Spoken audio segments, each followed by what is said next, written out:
끝까지 견디는 자의 영광이라고 하는 제목하에 함께 말씀을 나누길 원합니다. 우리 앞뒤 좌우 옆 사람 인사하겠습니다. 잘 나오셨습니다. 잘 나오셨습니다.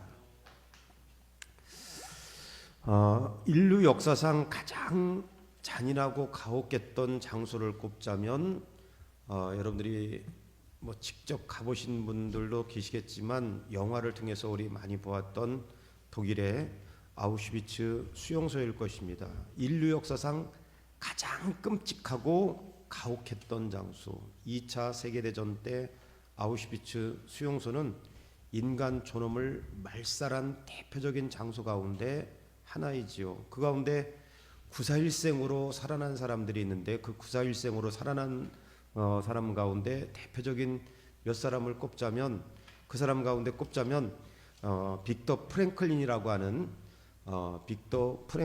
하는 정신과 의사입니다. 이 빅터 프랭클린이라고 하는 의사가 그 끔찍한 아우슈비츠 수용소에서 9.4일생으로 살아난 다음에 훗날 책을 한 권 쓰는데 죽음의 수용소에서라고 하는 책을 한 권 씁니다. 이 책에서 보면 빅터 프랭클린이 그 아우슈비츠 감옥에서 자신과 같이 나약한 사람이, 육체적으로 연약한 사람이 제일 먼저 죽을 줄 알았는데 그렇지 않았다는 거예요.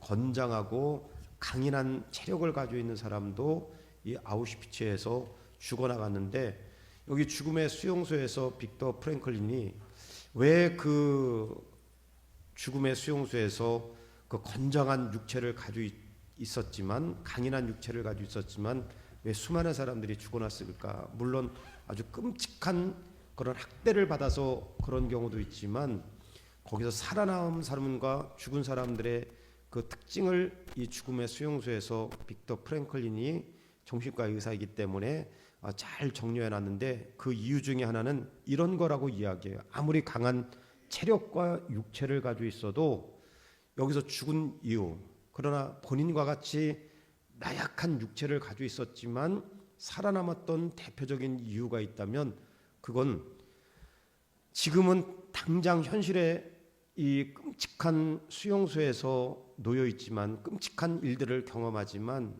난 반드시 사랑하는 아내에게 돌아갈 것이다.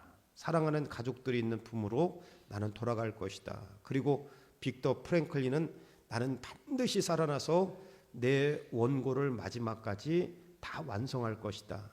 이런 사랑과 그리고 분명한 인생의 목적 혹은 목표가 분명한 사람은 여기 빅터 프랭클린과 같이 9.4일생으로 그 험난한 곳에서 살아남을 수 있었던 것이고, 비록 육체는 건강하고 강인한 체력은 가지고 있었지만 쉽게 포기했던 사람은 그 안에서 다른 여느 사람과 함께 죽음을 맞이했다고 이렇게 이야기해요.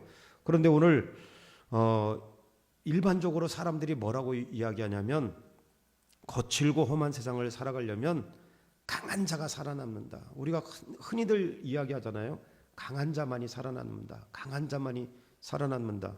여러분, 이런 생각을 가지고 혹은 이런 관점을 가지고 오늘 우리가 읽었던 이 말씀, 강한 자만이 살아남는다, 이 말씀을 우리가 일반적인 이런 관점을 가지고 읽으면, 그러나 끝까지 견디는 자는 구원을 얻으리라, 강한 자만이 살아남는다, 이런 관점을 가지고 예수님께서 말씀하신 이 말씀을 읽고 이 말씀을 받아들인다면 우리는 오해할 수 있습니다. 어떻게 이 말씀을 오해할 수 있냐면, 그러면 끝까지 이를 꽉 물고 견디는 사람만 구원받을 수 있는구나. 여기 어려운 또 험난한 그런 일들을 만날 때 악착같이 버텨야 구원을 받을 수 있구나. 여러분, 잘못 생각하면 주님의 이 말씀을 이런 식으로 받아들일 수 있어요. 끝까지 버티는 자는, 견디는 자는 구원을 받는다. 그러면 일반적으로 많은 사람들이 강한 자가 살아남는다라고 하는 이런 사고 속에 살아가니까 우리 구원도, 마지막 때 구원도 이를 꽉 물고 끝까지 버티는 사람, 악착같이 버티는 사람이 구원을 받는다.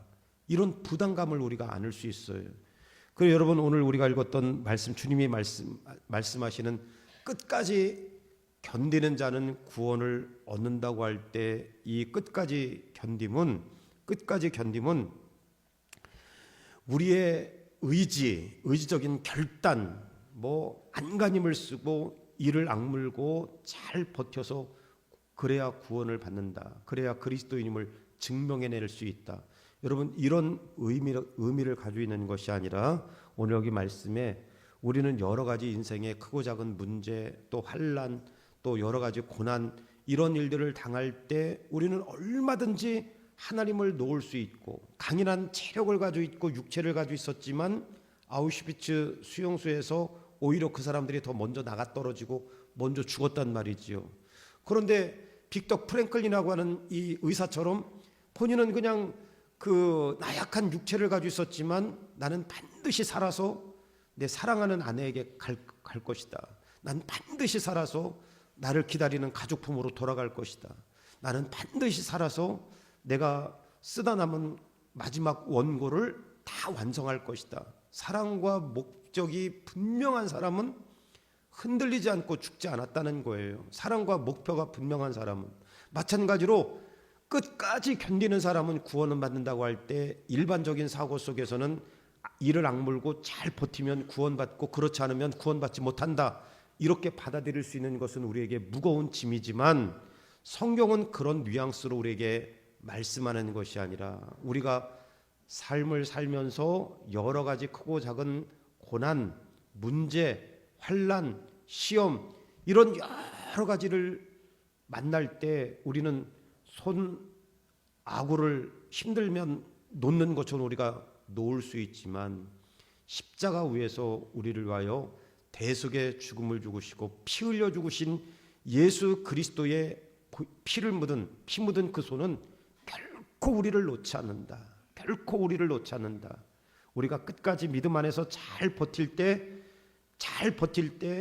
우리를 끝까지 놓지 않으시는 그 예수 그리스도의 믿음 안에서 잘 인내하고 버틸 때 마지막 꼬린 지점에서 우리를 위해서 승리의 면류관을 들고 계시는 예수님이 계심을 소망하며 인내하는 사람은 그 견디고 구원을 얻을 수 있다는 이야기를 성경에서 우리에게 말씀하고 있는 것이지요. 그러니까 우리는 우리의 힘으로 아둥바둥해서 버티라는 말이 아니라 예수 그리스도께서 우리와 함께 하심으로 우리가 당하는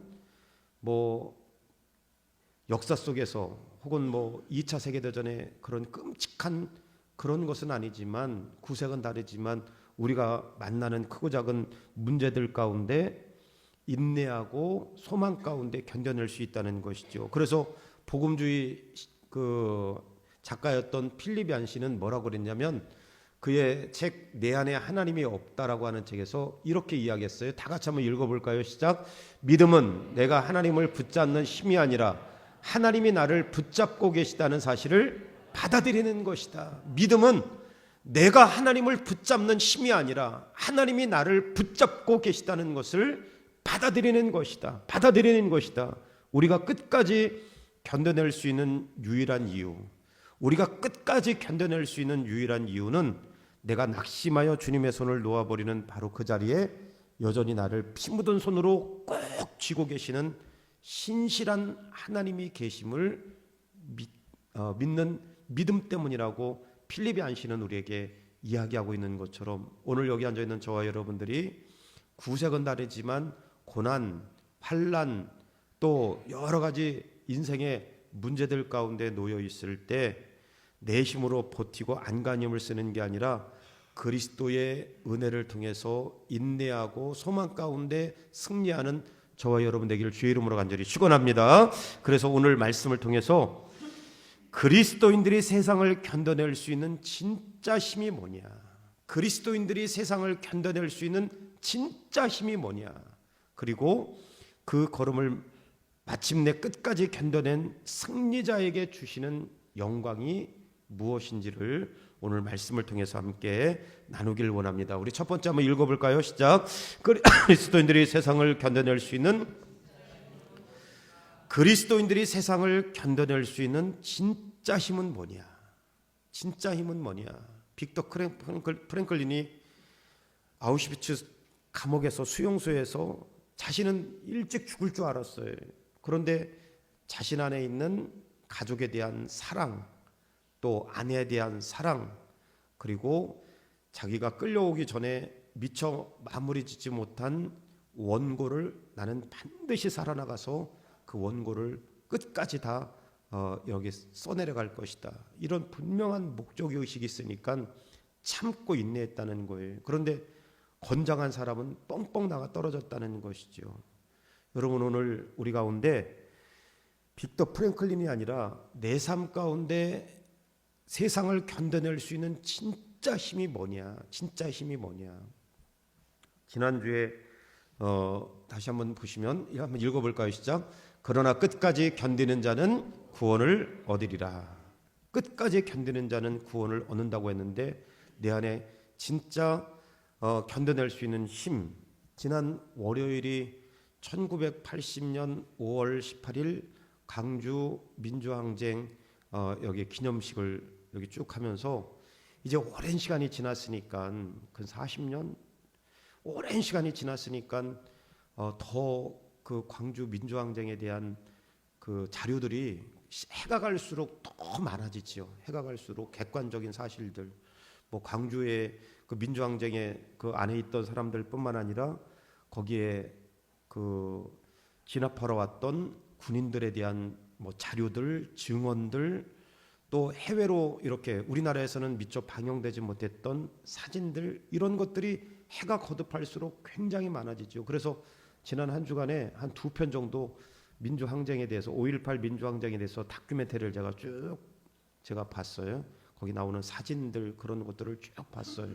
아직도 정치적인 시시비비는 있지만 중요한 것은 이런 일들은 우리 민족사에서 다시 일어나서는 안 되는 일이에요. 그렇잖아요. 다른 건 다 몰라도 거기 쭉 보니까 중학교 2학년짜리가 머리에 총탄을 맞고 그 이제 비닐으로 쌓여가지고 거기 묻어놨던 것을 5.18 묘지로 옮길 때 그 부모가 중학생 2학년짜리 그 아이 그때 당시 이제 중학생 2학년이죠. 그 유골을 갖다가 부모들이 울면서 다 붓으로다가 이걸 닦고 있더라고요. 그러니까 여러분, 정치를 떠나가지고 얼마나 가슴이 미어지는 일이에요. 중학교 2학년짜리가 무슨 정치를 알고 무슨 민주항쟁을 알겠어요. 민주투사가 되겠어요. 근데 거기에 있다가 여러 가지 그 일 때문에 중학교 2학년짜리 남학생, 또 고등학생, 또 애기 엄마, 이런 수많은 사람들, 그 당시에는 미처 처리하지 못했다가 그 비닐로다가 막 싸가지고 정식적인 관도 아니고 막 묻어놨다가 5.18 공원 묘지로 옮기는 과정에 전부 다 깨서 그 가족들이 와서 붓으로다가 전부 다 그 유골들을 하는데, 그 제가 가슴이 제일 아픈 거는 중학교 2학년짜리, 그 당시에 중학교 2학년짜리인데 그 머리에 총탄 맞은 거, 그 부모가, 그 엄마가 막 그 부모님들 울면서 그 닦는 모습을 봤어요. 우리나라에서 그런 비극은 이제 두 번 다시 일어나서는 안 되죠. 두 번 다시는 그런 비극은 일어나서는 안 돼. 그러면서 제가 택시 운전사, 그 송강호 주연의 택시 운전사를 연이어서 한번 지난주에는 그런 기간이니까 한번 이렇게 쭉 시청을 했습니다. 그 당시에 여러분들은 더 잘 아시겠지만 그 당시에 광주에서 그런 일이 있었다는 것은 아무도 몰라요. 왜냐하면 모든 것이 다 검열되고 방송을 다 통제했기 때문에. 그리고 방송에 나오는 유일한 내용은 뭐예요? 전라도 광주에서 폭동이 일어났고 거기에 그 무장한 사람들이 이렇게 폭동을 일으켰다. 일반 뉴스로 나오는 건 그 내용이 전부지요. 그 내용이 전부지요. 그래서 국민들은 그 보도 자료를 보고 폭도들이 지금 난리를 치고 있구나. 그렇게 대부분의 사람들은 그 당시에는 받아들였단 말이죠. 그리고 나서 모든 외신 기자 그 일절 그 안에 진입하지 못하게 전부 다 막아놨고, 굉장히 끔찍한 일이 그 안에서 벌어진 거. 그런데 그 당시에 다큐멘터리를 쭉 보니까 그 당시에 그 광주 시민들, 같은 우리 국민들 아니에요? 그 사람들이 견딜 수 있었던 것은 뭐냐? 지금은 끔찍한 일들이 벌어지지만 반드시 이 끔찍한 그 일이 끝날 것이다. 그리고 그 택시 운전사 여러분들도 다 보셨죠. 송강호 택시 운전사의 그 영화에서 한 토막 실제 사건을 다룬 거잖아요. 외신 기자들이, 특별히 독일 기자와 같은 그 외신 기자들이 반드시 이런 상황, 끔찍한 상황을, 거기서 보니까 그런 다큐멘터리에 보니까 그런 이야기 하더라고요. 그 당시에 거기 가서 사진을 찍을 때 처참한 환경보다도 시체 썩는 냄새 때문에 사진을 온전히 찍을 수 없었다고 여러분 그 다큐멘터리에 나오더라고요. 그 외신 기자가, 그 당시에 외신 기자가 시체가 썩는 냄새 때문에 사진을 찍을 수 없을 정도로 그런 그 처참한 환경이었다. 그러니까 그런 환경 가운데서도 인내하고 버틸 수 있었던 것은 이 환란이 끝날 것이라고 하는 소망이 있는 거죠. 그리고 외신 기자들이 와서 사진을 찍을 때 반드시 이 현장을 갖다가 보도해 주리라고 하는 기대를 가지고 있는 거예요. 그래서 거기에 쭉 보니까 동네별로다가 모여가지고 국수 삶고 김밥 싸고 주먹밥 만들어서 그 어려움들을 이겨나갈 수 있도록 막 격려하는 그런 내용들이 쭉 나오는 거예요. 그래서 결국은 지금은 그런 민족 간의 비극은 잊지 말아야 된다는 것을 객관적으로 우리 대부분의 한국 국민들이라면 다 인정하고 받아들이잖아요. 끔찍한 일들.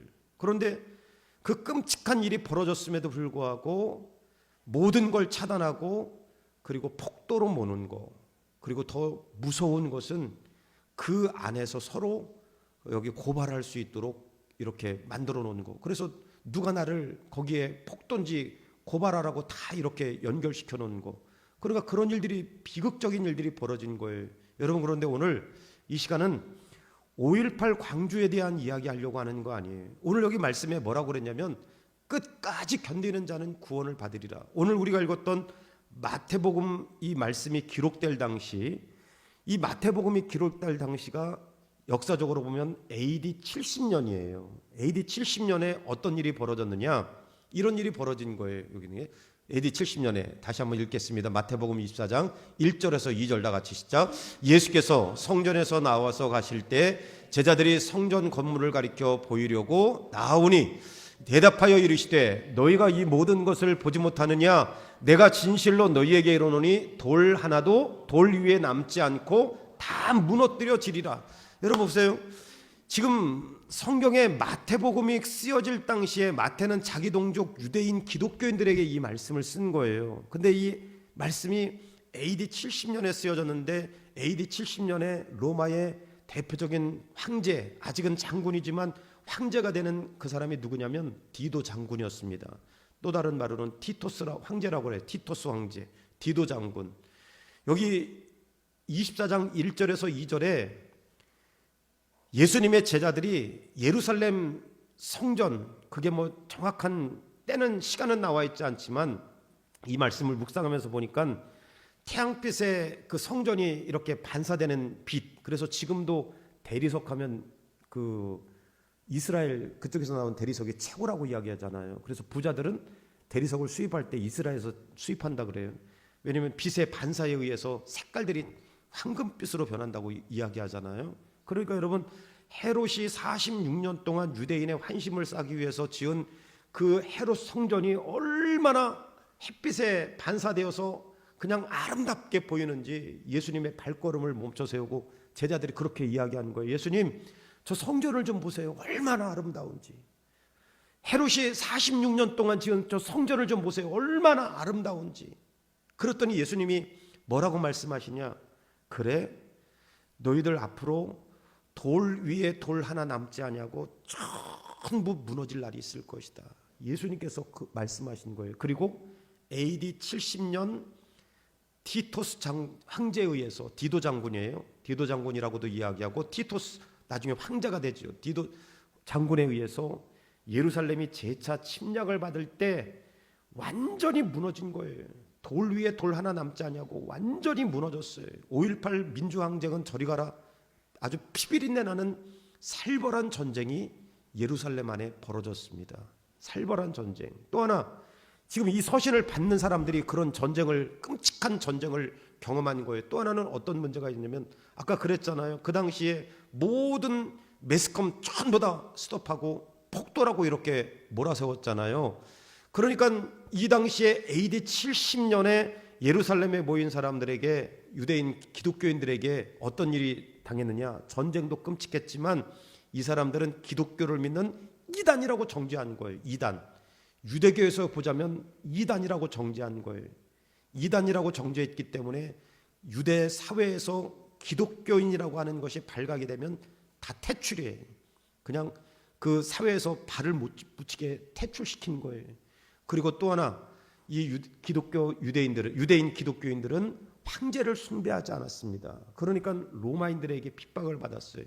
유대인들에게는 이단이라고 핍박을 받고, 자기 동족 유대인들에게는 이단이라고 핍박을 받고, 로마인들에게는 황제를 숭배하지 않는다고 핍박을 받고, 그래서 끌려가면 그리스도인이 발각되면, 그리스도인이라는 것을 발각이 되면 콜로세움 원형 경기장에 들어가서 그 맹수들의 밥이 되고 비참하게 그 화형을 당하는 그런 일들이 벌어진 것입니다. 그리고 더 끔찍한 것, 광주 안에서도, 다큐멘터리에 보니까 광주 안에서도 자기들끼리 그 여기 폭도라고 이렇게 지명할 수 있게 누가 거기에 가담했다고, 이렇게 누가 총 들고 나가서 그 일에 가담했다고 서로 의심하게 만든 것처럼, AD 70년에 전쟁도 전쟁이고, 그리고 이단으로 몰리고 황제를 숭배하지 않는 것도 끔찍한 일이지만, 이 서신을 받는 사람들이 어떤 일을 보냐, 저 사람도 기독교인이고 저 사람도 기독교인이라고 서로 여기 고발하는 거,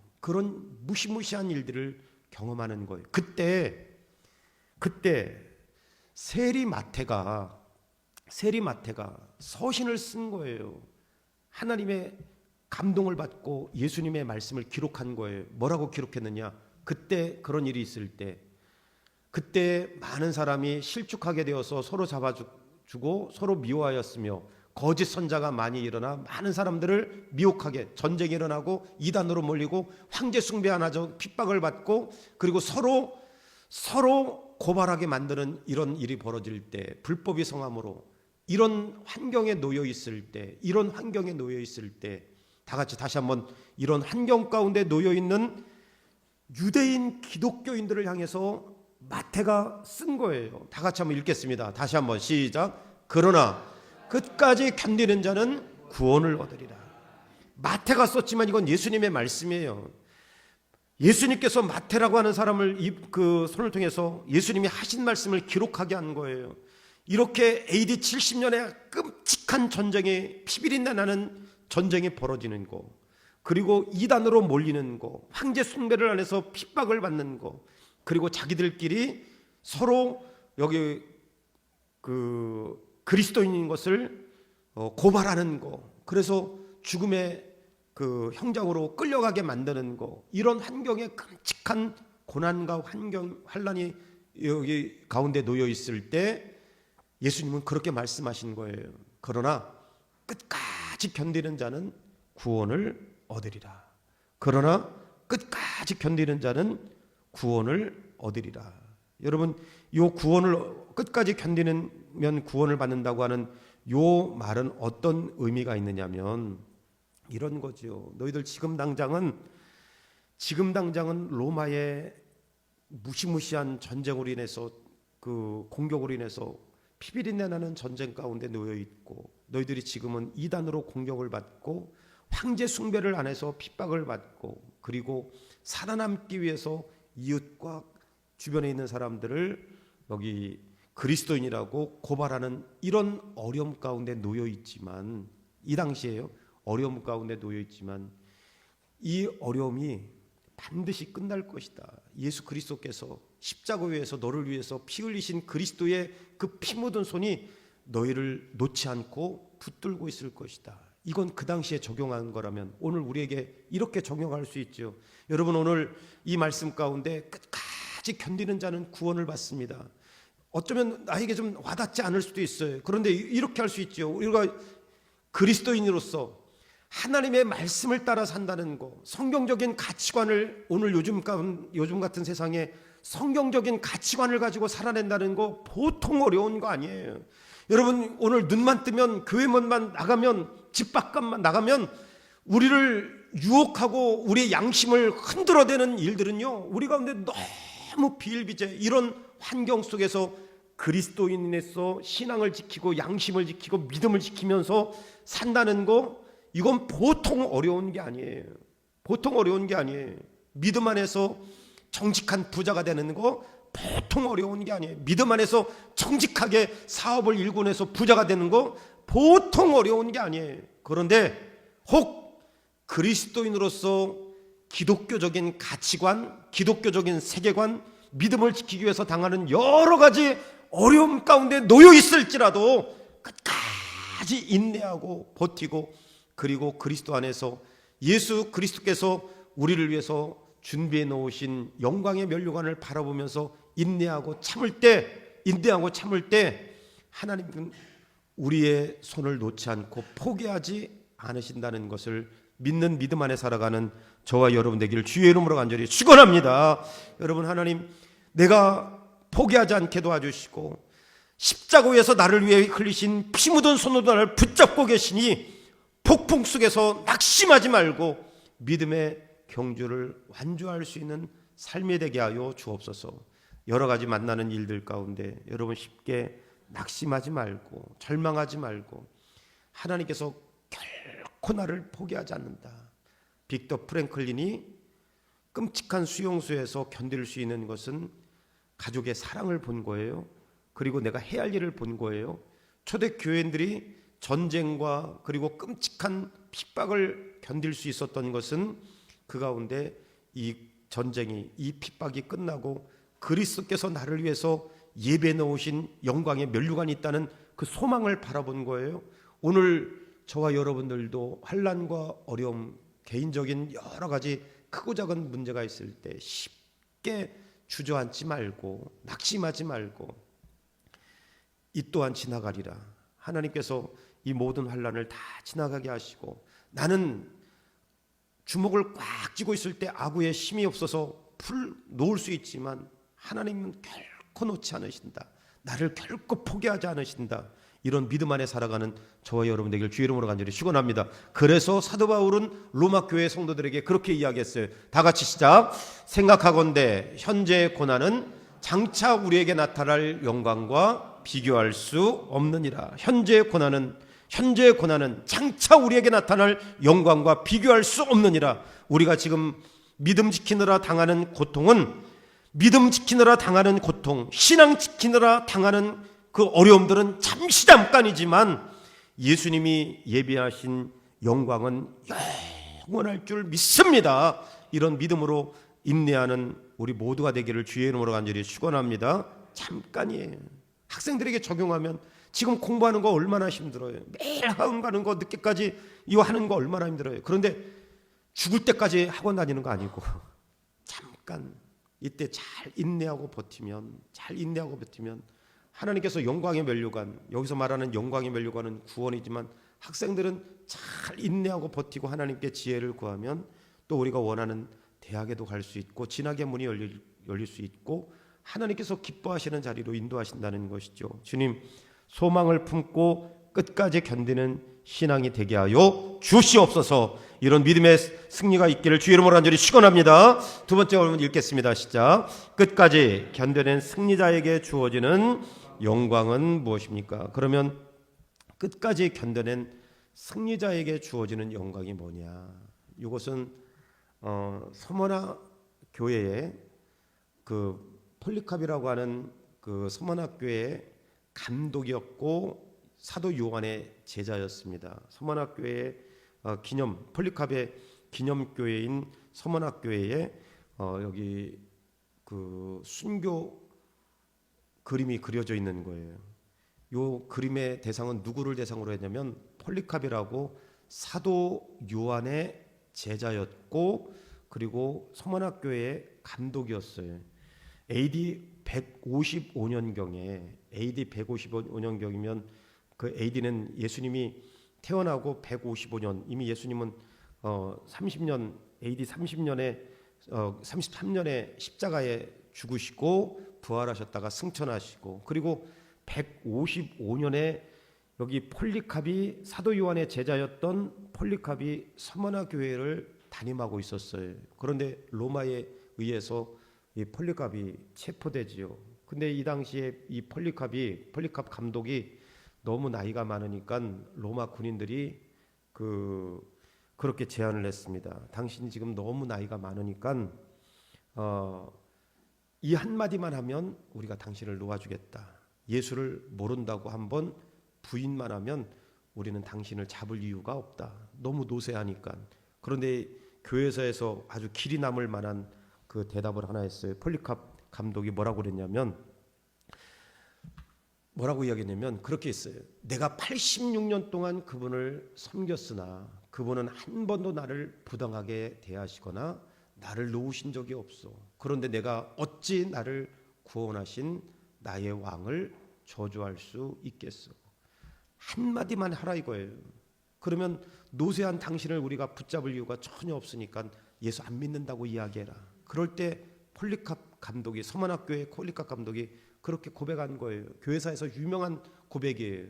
86년 동안 그분을 섬겼는데 그분은 한 번도 나를 부당하게 대하거나 나를 놓으신 적이 없어. 그런데 내가 어찌 나를 구원하신 나의 왕을 저주할 수 있겠어. 그래서 폴리캅 이 감독은 스스로 사람들이 보는 앞에서 장작더미 위에 올라가서 산채로 화형당하는 그런 끔찍한 순교를 맞이할 수 있었던 거. 여러분, 그런데 이 말씀 가운데 우리가 기억할 것은 뭐냐? 폴리캅의 이야기를 하면서 폴리캅이 어떻게 그 끔찍한 화형의 자리에 이런 고백을 하고 올라갈 수 있었겠느냐? 성경은 여러분 이렇게 이야기하는 거예요. 끝까지 견디는 자는 구원을 얻는다.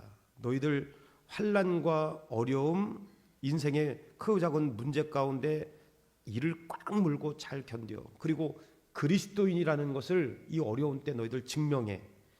여러분, 성경은 우리에게 이런 요구를 하지 않습니다. 하나님은 우리에게 이런 요구를 하지 않습니다. 너희들 힘들고 어려워?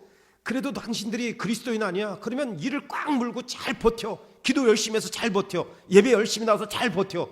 여러분, 성경은 지금 우리에게 그런 요구를 하는 게 아니라는 이야기예요. 빅터 프랭클린이 소망을, 사랑을 보고 그리고 목적을 갖고 인내했던 것처럼 초대교회의 이 끔찍한 전쟁과 그리고 핍박 가운데 그리스도의 십자가의 손으로 나를 붙들고 있는 그 소망을 바라보면서 인내했던 것처럼 이 말씀도 끝까지 견디면 내가 구원을 주게 한번 견뎌봐. 성경은 이런 뉘앙스가 아니라, 이런 말씀이 아니라 끝까지 견디는 사람은 하나님께서 구원을 받는데, 하나님은 오늘 폴리캅이 그 끔찍한 화형대에 스스로 올라간 것처럼, 그렇게 만들어 놓는 고백을 하게 한 것처럼, 하나님은 오늘 여기 앉아있는 저와 여러분들도 환난이 있든 크고 작은 인생의 문제를 만나든 시험을 당하든 유혹을 당하든 결코 하나님은 우리를 포기하지 않고, 폴리캅이 이런 기가 막힌 고백을 하고 순교 자리에 스스로 걸어간 것처럼 하나님은 우리도 그렇게 영광의 자리에 올라갈 수 있도록 만들겠다는 것이지, 너희들 한번 잘 견뎌서 당신들이 그리스도인이라는 걸 한번 증명해봐, 이런 요구가 아니라는 거예요. 우리는 그렇게 할 만한 능력이 없지만 하나님은 우리를 붙들고 계셔서, 피 묻은 손으로 예수님은 우리를 붙들고 계셔서 결국 그 영광의 자리까지 우리를 이끌고 나가겠다, 구원의 자리까지 이끌고 나가겠다, 그렇게 만드시겠다는 것이지 우리가 우리의 스스로 신앙을 입증하는 게 아니에요. 그래서 칼빈은 이렇게 이야기했어요. 다 같이 한번 읽어볼까요? 칼빈 주석에서 다 같이 한번 시작. 예수님이 말씀하신 구원은 중간에 취소될 수 없는 불안한 상급이 아니다. 주님은 지금 제자들에게 환난의 무게보다 그것을 능히 이기게 하실 하나님의 신실하심을 바라보고 격려하시는 것이다. 주님이 우리를 붙잡고 계시기에 우리의 견인은 결코 뭐 할 수 없다? 할렐루야! 결코 실패로 끝나지 않는다는 거예요. 내가 반드시 너희들을 끝까지 잘 버티면 구원받고, 버티지 못하면 끝이야. 성경은 이런 뉘앙스 아니라는 거예요. 끝까지 잘 버틸 수 있도록 그 소망을 보게 하시고, 결국에는 버티고 영광의 자리, 멸류관을 얻는 자리까지, 구원을 얻는 자리까지 내가 너희를 그 자리까지 이끌고야 말겠다는 게 성경의 핵심이 주제예요. 그래서 여기 칼빈도 그렇게 이야기한 거예요. 하나님의 구원에는 실패가 없다. 여러분들이 인격이 부족하고 신앙의 실력이 부족하고 뭐 열심히 부족해도 그렇다고 해서 여러분 구원이 실패되거나 포기되지 않아요. 하나님은 우리를 끝까지 붙잡고 계시고 그리고 결국에는 그 영광의 자리까지 우리를 인도해 가시는 게 하나님의 열심이고 집념이라는 거예요. 그래서 로마서 8장 38절 39절 다 같이 한번 읽겠습니다. 시작. 내가 확신하노니 사망이나 생명이나 천사들이나 권세자들이나 현재일이나 장래일이나 능력이나 높임이나 깊음이나 다른 어떤 피조물이라도 우리를 우리 주 그리스도 예수 안에 있는 하나님의 사랑에서 멀 수 없다, 끊을 수 없다. 할렐루야. 끊을 수 없다는 거예요. 하나님은 결코 포기하지 않는다는 거예요. 마지막으로 빌립보서 1장 6절 큰 소리로 시작. 너희 안에서 착한 일을 시작하시니가 그리스도 예수의 날까지 이루실 줄을 우리가 확신하노라. 할렐루야. 하나님께서 우리를 구원하기로 작정하시면 끝까지 포기하지 않고 이루시겠다는 거예요. 여러분 오늘 말씀 가운데 끝까지 견디는 자의 영광, 끝까지 견디는 건 이를 악물고 잘 버티면 구원받고 그렇지 못하면 실패로 끝나는 거야. 성경은 이렇게 이야기하는 것이 아니라 그리스도의 그 영광의 면류관을 들고 너희를 위해서 영광을 면류관을 줄 그리스도를 바라보고 인내하는 것은 우리의 몫이지만 그렇다고 내가 인내하는 게 아니라 하나님께서 우리를 붙잡고 포기하지 않고 결국에는 그 영광의 자리, 구원의 자리, 승리의 자리를 우리를 다 불러 세우실 것을 믿는 믿음 안에서 오늘 여러분들이 만난 여러 가지 문제들을 잘 이겨나갈 수 있는 지혜로운 우리 세강의 성도들이 다 될 수 있기를 주의 이름으로 간절히 축원합니다. 주님, 나를 영광의 자리에 앉혀 놓으실 것을 확실하며 살게 하여 주옵소서. 이런 믿는 믿음 안에서 승리하는 우리 모두가 되길 주의 이름으로